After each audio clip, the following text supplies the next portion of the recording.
vaxt uşaq idik, dost idin mənə. Baş açıq ayaq yalın gəzərdik bağları. Səni gördüm dostum, yad etdim yenə.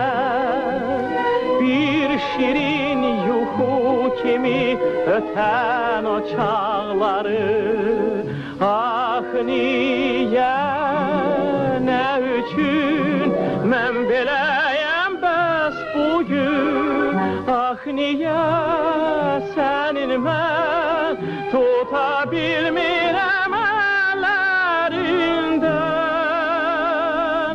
Nə qəşəngsən, nə gözəlsən bu axşam sən əziz dost. Nə qəşəngsən, nə gözəlsən bu axşam sən əziz dost.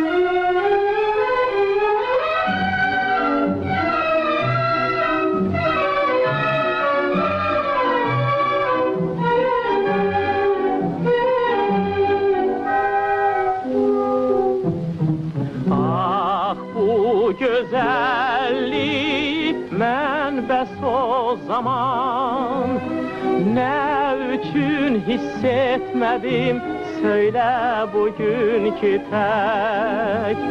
Bugün nə olsa da əzizim inan, öz sözün deyər sənə daha sevən ürək. Ah niyə, nə üçün mən beləyəm bəs bugün? Ah niyə sənin mən tuta bilmirəm əllərindən?